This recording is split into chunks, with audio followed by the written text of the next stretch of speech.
మిత్రులందరికీ నమస్కారం. ఒక చాలా ముఖ్యమైన ఒక కాంగ్రెస్ ప్రభుత్వం వచ్చిన తర్వాత ఇప్పటివరకు జరిగిన అతిపెద్ద అక్రమము, అతిపెద్ద కుంభకోణాన్ని మీ ద్వారా ప్రజల దృష్టికి తేవడానికి ఈరోజు ఈ పత్రికా సమావేశం నిర్వహిస్తూ ఉన్నాం. విచ్చేసిన పాత్రికేయ మిత్రులందరికీ నమస్కారం, స్వాగతం. వాళ్ళ తెలంగాణలో రేవంత్ రెడ్డి గారి సకుటుంబ సపరివార అవినీతి కథా సినిమా నడుస్తూ ఉంది, కథా చిత్రం నడుస్తూ ఉంది. ఒకటి కాదు, రెండు కాదు, చెబుతూ పోతే ఎన్ని వస్తున్నాయంటే కుంభకోణాలు ఒకటి తర్వాత ఒకటి. నేను వాటన్నిటి లోతుకు పోకుండా ఒకే ఒక్క కుంభకోణం 8,888 కోట్ల కుంభకోణం, 8,888 crores కుంభకోణం గురించి నేను మీ దృష్టికి, రాష్ట్ర ప్రజల దృష్టికి తీసుకొని వస్తూ ఉన్నాను. ఇవాళ రాష్ట్రంలో ముఖ్యమంత్రిగా రేవంత్ రెడ్డి గారు ఉన్నారు, మున్సిపల్ వ్యవహారాల మంత్రిగా కూడా రేవంత్ రెడ్డి గారే ఉన్నారు. పూర్తిగా పురపాలక శాఖ ఆయన ఆధీనంలో ఉన్నది. ఆయన ఆధీనంలో ఉన్న పురపాలక శాఖలో అమృత్ అనే కేంద్ర ప్రభుత్వ స్కీమ్ ఏదైతే ఉన్నదో దాని కింద ఈ ప్రభుత్వం వచ్చి రాగానే, డిసెంబర్లో ప్రభుత్వం వచ్చింది, ఫిబ్రవరిలోనే ఈ కుంభకోణానికి తెరలేపారు. ఫిబ్రవరి మొదటి వారంలో 8,888 కోట్ల వివిధ మంచినీటి పథకాల కోసం పట్టణాల్లో, తెలంగాణలోని వివిధ మున్సిపల్ పట్టణాల్లో మరి టెండర్లు పిలిచారు. టెండర్లు పిలిచిన తర్వాత ఎట్లా అయిపోయిందంటే ఈరోజు రాష్ట్రంలో బావమరిది తమ్ముడికేమో అమృతం, తెలంగాణ ప్రజలకు మాత్రం విషం అన్నట్టుగా ఈ అమృత్ టెండర్ల వ్యవహారం కానీ రాష్ట్ర ప్రభుత్వ నిర్వాహకం కానీ తయారైంది. ప్రతిపక్షంలో ఉన్నప్పుడేమో ఆనాడు కేసీఆర్ గారిని, మా గవర్నమెంట్ని కుటుంబ పాలన అని నోటికొచ్చినట్టు దూషించిన రేవంత్ రెడ్డి ఇవాళ తెలంగాణ ప్రజలకు సమాధానం చెప్పాలి. అమృత్ టెండర్లలో ముఖ్యమంత్రి కుటుంబ సభ్యులే భారీ అవినీతికి పాల్పడ్డారు. నా దగ్గర ఆధారాలు ఉన్నాయి, మీకు ఆధారాలు కూడా ఇప్పుడే మీ ముందే పెడతాను. అమృత్ టెండర్లలో సాక్ష్యాలతో సహా వారు చేసిన అక్రమాలకు పూర్తి స్థాయి ఆధారాలతో సహా మా దగ్గర ఉన్నాయి, ఇప్పుడు మీ ముందు పెడతాం. నేను నిన్ననే కేంద్ర పట్టణాభివృద్ధి శాఖ మంత్రి మనోహర్ లాల్ ఖట్టర్, ఎంఎల్ ఖట్టర్ గారికి నిన్ననే ఉత్తరం కూడా రాశాను. ఇది కేంద్ర ప్రభుత్వ పథకం అమృత్. మరి ఇందులో 8,800 కోట్ల కుంభకోణం జరిగింది. దీనిలో మీరు వెంటనే నిగ్గు తేల్చండి, దీనిలో నిజానిజాలు బయటపెట్టండి అని చెప్పి నేను కోరాను. ఇందులో ఏం జరిగింది అంటే, ముఖ్యమంత్రి గారికి ఒక బావమరిది ఉన్నారు, ఆయన పేరు సూదిని సృజన్ రెడ్డి. సూదిని కుటుంబం, సూదిని సృజన్ రెడ్డి. ఆయన కంపెనీ పేరు Shodha construction limited. Shodha construction limited. ఏం చేసింది ఈ ప్రభుత్వం అంటే, ఆయన కంపెనీకి అర్హతలు లేవు, ఏమీ లేవు. 1,000 కోట్ల టెండర్లు దక్కించుకోవడానికి ఆయనకు గత నైపుణ్యము లేదు, గత అనుభవము లేదు. అక్కడ అసలు కనీసం టెండర్లలో పార్టిసిపేట్ చేయడానికి ఆయనకు ఉండాల్సిన ఆర్థిక వనరులు కానీ, ఆర్థిక పరపతి కానీ, ఆర్థిక సంపత్తి కానీ ఏదీ లేదు. అందుకే ఏం చేశారంటే, ముఖ్యమంత్రి గారి డిపార్ట్మెంటు ఆయన స్వయంగా జోక్యం చేసుకొని ఈ పబ్లిక్ హెల్త్ టెండర్లలో ఆయన చేసింది ఏంటంటే, Indian Hume pipe company limited, IHP అంటారు దాన్ని అడ్డం పెట్టారు. అడ్డం పెట్టి ఐహెచ్పిని పిలిపించి మీరు బిడ్ చేయండి అని చెప్పి ఆ కంపెనీతో బిడ్ వేయించి ఆ కంపెనీ మొత్తానికి టెండర్ వచ్చేటట్టు చేసిండ్రు. చేసి ఏం చేసిండ్రు తర్వాత ఆ కంపెనీకి రాసిన ఉత్తరం ఇది. ఆ కంపెనీ సెబీ నిబంధనలకు అనుగుణంగా, సెబీ రెగ్యులేషన్ 30కి అనుగుణంగా, ఎందుకంటే అది లిస్టెడ్ కంపెనీ, స్టాక్ ఎక్స్చేంజ్లో, నేషనల్ స్టాక్ ఎక్స్చేంజ్లో, బాంబే స్టాక్ ఎక్స్చేంజ్లో అది లిస్టెడ్ కంపెనీ. వాళ్ళు ఏం చేసినారు, మాకు ఇగో 1,137 కోట్ల వర్క్ వచ్చింది, ఇందులో ఇదొక్కటే మాకు దొరికింది, ఇంకా దొరకని చాలా ఉన్నాయి, అందుకే 8,888 కోట్ల కుంభకోణం అంటున్నాం. ఐహెచ్పి అనే కంపెనీ వారు ఎన్ఎస్సికి, బిఎస్సికి ఏం రాసినారంటే, ఈ 1,137 కోట్ల వర్క్ నాకు తెలంగాణలో water supply projects and sewerage projects under Amrit 2 by government of Telangana మాకు వర్క్ వచ్చింది. అందులో మేము ఐహెచ్పి అనే కంపెనీ కేవలం 20% మాత్రమే మేము ఎగ్జిక్యూట్ చేస్తాము. ఇలా స్పష్టంగా వాళ్ళే రాసిండ్రు. మీకు ఈ కాపీ పంపిస్తా, చూసుకోవచ్చు. అంటే 1137 కోట్ల వర్కులో ఏ కంపెనీ అయితే అర్హతలు ఉన్న కంపెనీ ఉందో ఆయననేమో 20% పనిచేస్తారట. ముఖ్యమంత్రి బామ్మర్ది మాత్రం 80% పని మాత్రం ముఖ్యమంత్రి బామ్మర్ది మాత్రం చేస్తారంట. అంటే ఈ ఇండియన్ హ్యూమ్ పైప్ అనే కంపెనీని ఒక శిఖండి సంస్థలాగా అడ్డం పెట్టుకొని ఇవాళ సూదిని సృజన్ రెడ్డి, అనుముల రేవంత్ రెడ్డి ఇద్దరూ కలిసి ప్రజాధనాన్ని కొల్లగొడతా ఉన్నారు. ఇదే కంపెనీ తన సొంత బావమరిది సూదిని సృజన్ రెడ్డికి సంబంధించిన శోధా కన్స్ట్రక్షన్, దాంతోపాటు ఏఎంఆర్ ఇండియా కంపెనీలతోని జాయింట్ వెంచర్ ఏర్పాటు చేసి వాళ్ళు ఈ వర్క్ వాళ్ళకు వచ్చేటట్టు మొత్తానికి ముఖ్యమంత్రి గారే స్వయంగా అధికారుల మీద ఒత్తిడి తెచ్చి ఈ కార్యక్రమాన్ని పురపాలక శాఖనే కేంద్ర బిందువుగా జరుగుతూ ఉంది. ఇక్కడ ఒక చాలా ముఖ్యమైన పాయింట్ మిత్రులందరూ గమనించాల్సింది ఏంటి అంటే, గతంలో ఆఫీస్ ఫర్ ప్రాఫిట్ అనే ఒక ప్రివెన్షన్ ఆఫ్ కరప్షన్ యాక్ట్, అవినీతి నిరోధక చట్టం ఒకటి వచ్చింది 1988. ఆనాడు రాజీవ్ గాంధీ గారు ప్రధానమంత్రిగా ఉన్నారనుకుంటాను. దానిలో ఒక అమెండ్మెంట్ 2018లో చేసినారు. దానిలో సెక్షన్ 7, సెక్షన్ 11, సెక్షన్ 13 మీరు దయచేసి చూసుకోవచ్చు. ప్రివెన్షన్ ఆఫ్ కరప్షన్ యాక్ట్ 1988 అమెండ్మెంట్లో ప్రకారం సెక్షన్ 7, 11, 13 ప్రకారం చాలా స్పష్టంగా చెప్పారు అందులో, if a chief minister or any other public official misuses their position to provide undue advantages to family members, they can be prosecuted under this act. ఇది prevention of public corruption act. ఇదేదో ఆషామాషి act కాదు. ఎందుకు ఆషామాషి act కాదంటున్నా అంటే, ఇదే act కింద పెద్ద పెద్ద వాళ్ళు ఉద్యోగాలు పోయినాయి. ఎవరది?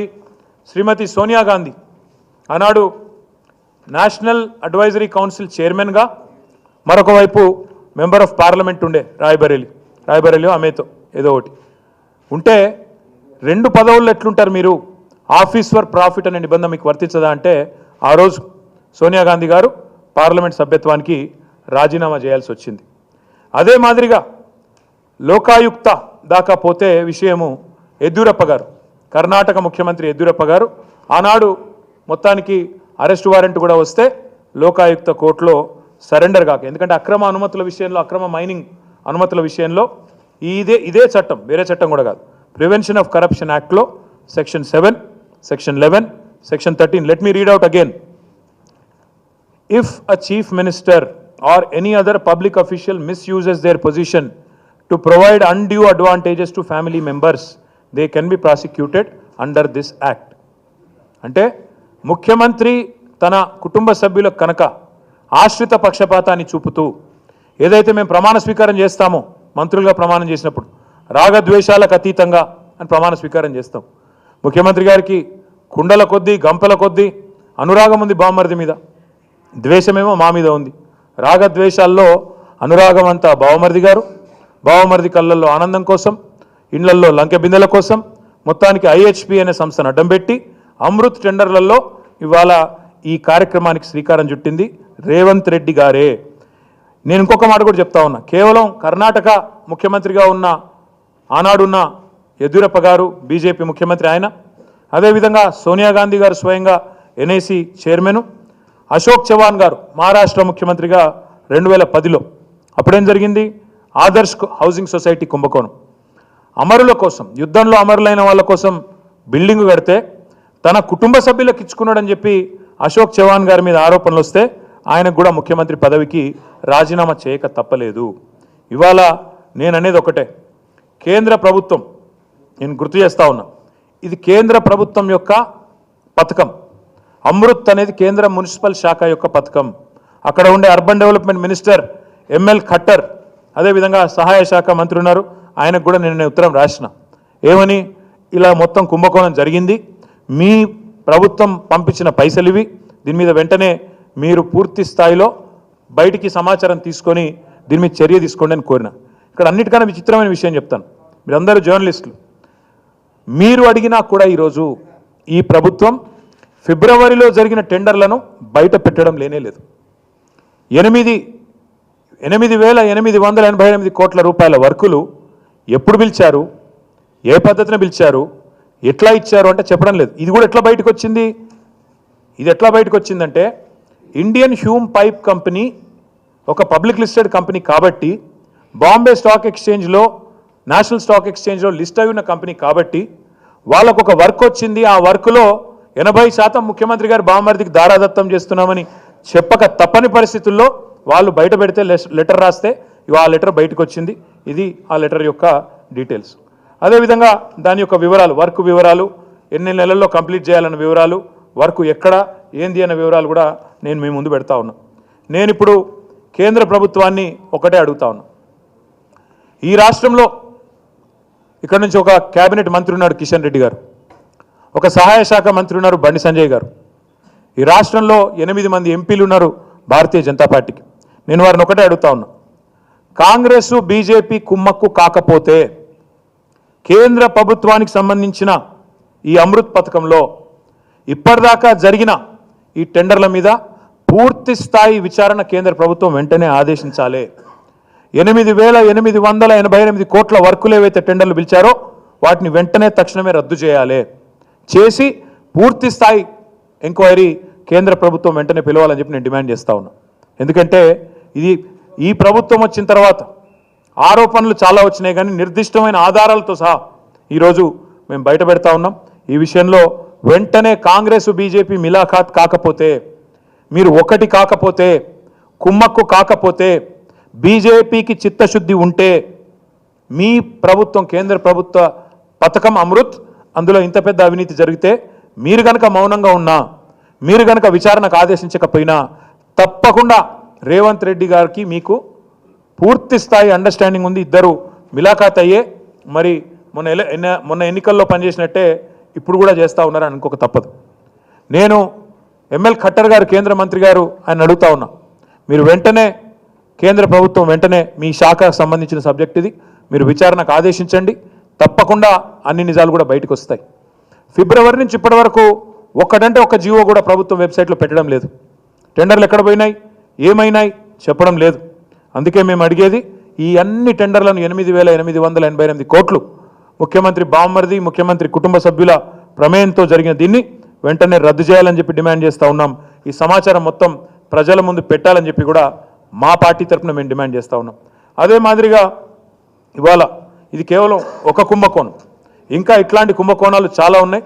మీకు ధారావాహికగా రేపటి నుంచి ఎల్లుండి నుంచి ఒక్కొక్కటి కొడంగల్ లిఫ్ట్ ఇరిగేషన్ ఏంది, అక్కడేం జరిగింది, ఇంకా అదేంది అది ఫోర్త్ సిటీ, 4 బ్రదర్స్ సిటీ ఏంది, 4 బ్రదర్స్ ఎట్లా అక్కడ ఏం చేస్తున్నారు, ఇవన్నీ కూడా ధారావాహికగా మీకు బ్రహ్మాండంగా అందజేస్తాం, రాష్ట్ర ప్రజలకు కూడా తెలియజేస్తాం. ఇవాళ మాత్రం ఈ అమృత్ టెండర్లలో భాగంగా బావమరిదికి అమృతాన్ని పంచుతూ రాష్ట్ర ప్రజలకు విషయాన్ని పంచే కార్యక్రమాన్ని అనుముల రేవంత్ రెడ్డి ఏదైతే చేస్తున్నాడో దీన్ని తప్పకుండా కేంద్ర ప్రభుత్వం కనుక అడ్డుకోకపోతే, వెంటనే విచారణకు ఆదేశించకపోతే, ముమ్మాటికి ఇందులో కిషన్ రెడ్డి గారు, బండి సంజయ్ గారు వెంటనే స్పందించకపోతే, ఇక్కడ ఉన్న 8 మంది భారతీయ జనతా పార్టీ పార్లమెంట్ సభ్యులు స్పందించకపోతే రాష్ట్రంలోని ప్రతి ఒక్కరికి అర్థమైపోతుంది మీ డ్రామా, మీ ఇద్దరు కలిసి ఆడుతున్న నాటకం అర్థమవుతుంది. మొదలు ఒక 2 రోజులు మహేష్ రెడ్డి అని ఎమ్మెల్యే, ఇక్కడ ఎల్పీ లీడర్, ఆయన మాట్లాడండి దీని మీద. మళ్ళీ పైకి వెళ్ళి ఏం ఆదేశాలు వచ్చినాయో సపరేట్గా నోరు మూసుకున్నాడు, మళ్ళీ నోరు తెరవలేదు ఇప్పటిదాకా.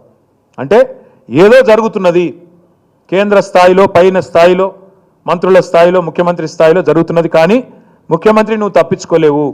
చట్టం చాలా చాలా క్లియర్గా ఉంది. ఒక ముఖ్యమంత్రి తన పదవిని అడ్డం పెట్టుకొని తన కుటుంబ సభ్యులకు ఏదైనా మేలు చేస్తే, ప్రజల సొమ్మును దారాదత్తం చేస్తే తప్పించుకోలేవు అనేది 1988 మీ రాజీవ్ గాంధీ తెచ్చిన prevention of corruption act section 11, 7, 13 they are very clear. ఈ సెక్షన్ 7, 11, 13లో నువ్వు దొరికిపోయినావు, తప్పించుకోలేవు అనే మాట కూడా రేవంత్ రెడ్డికి చెప్తూ కేంద్రాన్ని మళ్ళీ డిమాండ్ చేస్తా ఉన్నాను నేను, తక్షణమే ఆదేశించండి, ఒక క్షణం కూడా ఆలస్యం చేయకండి, ఆదేశించండి. ప్రజల అనుమానాలు ఎందుకు, అసలు నేను తెప్పించి చూసిన ఈ సూదిని సృజన్ రెడ్డి ఎవరు, ఆయన కంపెనీ ఏంది, వివరాలన్నీ తీసుకున్నా. పోయిన సంవత్సరం, అంతకుముందు సంవత్సరం 2 కోట్ల లాభం ఉన్న కంపెనీ అది. 2 కోట్ల లాభం ఉన్న కంపెనీ 1000 కోట్ల పనులు చేస్తుందట. అదే ఐహెచ్పి లాంటి పబ్లిక్ లిస్టెడ్ కంపెనీ మాత్రం 200 కోట్ల పని చేస్తుందట. ఇది నమ్మొచ్చా? ఇది నమ్మశక్యంగా ఉందా? ఇది ముఖ్యమంత్రి ప్రమేయం లేకుండా, ముఖ్యమంత్రి ఆర్మ్ ట్విస్టింగ్ లేకుండా, ముఖ్యమంత్రి ఒత్తిడి లేకుండా బెదిరింపు లేకుండా జరిగే పనేనా? ఇంతకంటే ఓపెన్ అండ్ షట్ కేసు ఉంటుందా? ఆలోచించాలని చెప్పి నేను కోరుతా ఉన్నా. తప్పకుండా ఈ విషయంలో నిగ్గు తేల్చాల్సిందిగా మళ్ళొకసారి కేంద్ర ప్రభుత్వాన్ని డిమాండ్ చేస్తా ఉన్నా. Thank you. వాళ్ళకి ఇష్టమున్న సంస్థతో చేసుకోమను. ప్రజల పైసలు కాపాడమను. ఆ సిబిఐ చేస్తుందా, సివిసి చేస్తుందా, ఈడీ చేస్తుందా, లేకపోతే కేంద్ర పట్టణాభివృద్ధి శాఖ చేస్తుందా, వాళ్ళ ఇష్టం, వాళ్ళ విచారణ జరుపుతారా లేదా అన్నదే మా ప్రశ్న. వాళ్ళకు ఇంట్రెస్ట్ ఉందా లేదా ప్రజాధనాన్ని కాపాడాలనేది లేదా అనేది వాళ్ళకున్న ప్రశ్న. రేవంత్ రెడ్డి కూడా చెప్పాలా సమాధానం. బావమరిది కంపెనీకి 1137 కోట్ల వర్క్ ఇచ్చి ఎందుకు ఆ జీవో దాచినో చెప్పాలి. ఎందుకు 6 నెలల నుంచి ఫిబ్రవరి మాసం నుంచి ఈరోజు వరకు జీవోలు ఎందుకు వెబ్సైట్లో పెట్టడం లేదు? నిజంగా దాచాల్సిందేమీ లేకపోతే, దాచేదేమీ లేకపోతే 2 కోట్ల కంపెనీకి 1000 కోట్ల వర్క్ ఇచ్చి, 2 కోట్ల లాభం ఉన్న కంపెనీకి 1000 కోట్ల వర్క్ ఇచ్చి 1137 కోట్ల వర్క్ ఇచ్చి ఎందుకు ఇలా దొంగకు తేలిగుట్టినట్టు ఈ వ్యవహారం చేస్తున్నాడు రేవంత్ రెడ్డి కూడా సమాధానం చెప్పాలి. ఓకే,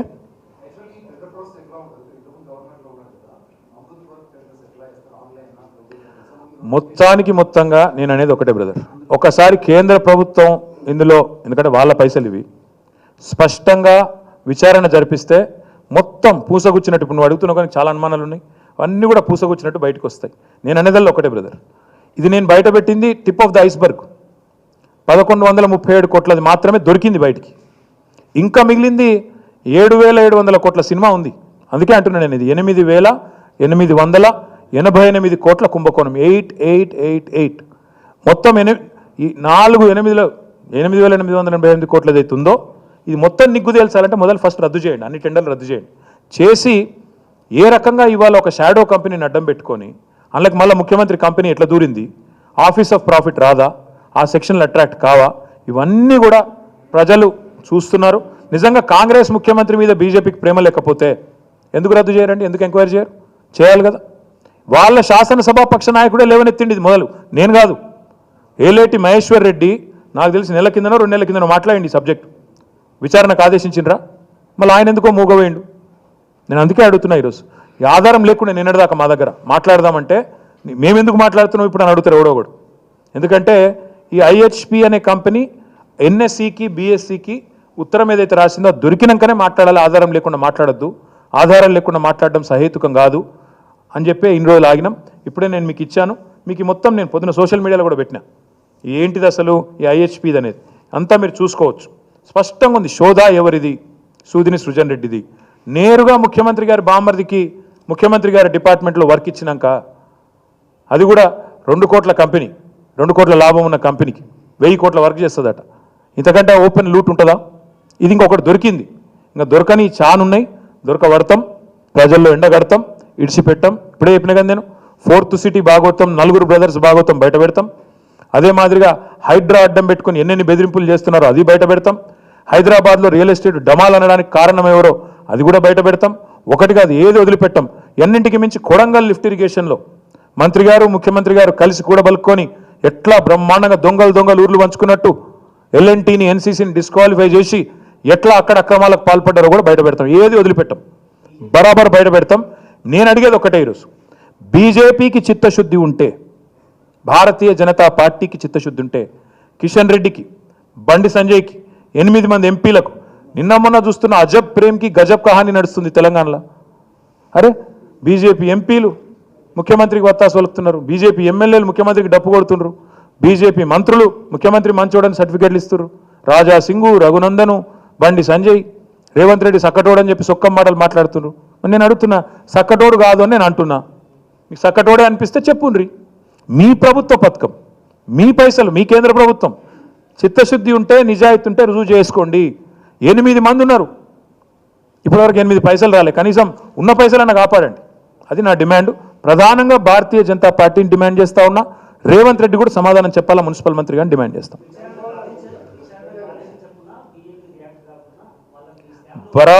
బరాబర్ ఇద్దరు మిలాఖాత్ అయినరని ప్రజలు అనుకుంటారు. ఎందుకంటే ఇప్పుడు ప్రధానమంత్రి మాట్లాడతాడు ఆర్ఆర్ ట్యాక్స్ అని. ప్రధానమంత్రి కూడా పార్లమెంట్ ఎలక్షన్ అప్పుడు వచ్చిండు, ఆర్ఆర్ ట్యాక్స్ అన్నాడు. అంటే ఏంది ఆర్ఆర్ ట్యాక్స్ అంటే? రేవంత్ రాహుల్ ట్యాక్స్ అని మాట్లాడిండు. మరి ఆర్ఆర్ ట్యాక్స్ అని నువ్వే మాట్లాడుతవి, మాట్లాడి 5 నెలలు అయిపోయాయి. మరో దిక్కు నేను ఖుల్లా ఆరోపణలు చేస్తున్న, ఆరోపణలతో పాటు ఆధారాలు చూపెడుతున్నా. సొరవడ్డరు, దొంగల్లాగా దోసుకుంటున్నారు ముఖ్యమంత్రి అయిన కుటుంబ సభ్యులని చెప్తున్నా, చర్య తీసుకోకపోతే ఏమనుకోవాలి? ఇక ఎవరికి భాగస్వామ్యం ఉందో ప్రజలు తెలుస్తారు, ఆలోచిద్దాం. నేనేమంటున్నా, తొందర ఎందుకన్నా, ఇది మొదటి రోజేనే, ఎందుకన్నా మొదటి రోజే దీన్ని ఏమి విడిచిపెడతా అనుకుంటున్నాను. నేను విడిచిపెట్టను. మంత్రి గారికి రాసిన, కేంద్ర పట్టణాభివృద్ధి శాఖ మంత్రి గారికి పత్రికా సమావేశం ద్వారా ప్రజల దృష్టికి తీసుకొస్తా ఉన్నా. తదుపరి ఏం చేయాలో ఏది కూడా వదిలిపెట్టం. ముఖ్యమంత్రి గారు ఆయన పదవి పోతుంది. ఇది బీజేపీ అనుకుంటే, కేంద్ర ప్రభుత్వం అనుకుంటే ముఖ్యమంత్రి పదవి పోతుంది. ఇది మొదటిది కాదు. అశోక్ చవాన్ పదవి పోయింది, యడ్యూరప్ప పదవి పోయింది, శ్రీమతి సోనియా గాంధీ గారు స్వయంగా పదవి దిగిపోవాల్సి వచ్చింది. ఆశ్రిత పక్షపాతం ఈ ముఖ్యమంత్రి చూపెట్టిండని ఆధారాలతో సహా చెప్తుంటే, చూపెడుతుంటే కేంద్ర ప్రభుత్వం కనుక ఇందులో స్పందించకపోతే ముమ్మాటికి ఇద్దరు కలిసి ఉన్నారని ప్రజలు అనుకుంటారు. అదొకటి అది గుర్తుపెట్టుకోవాలని కోరుతాను. Thank you.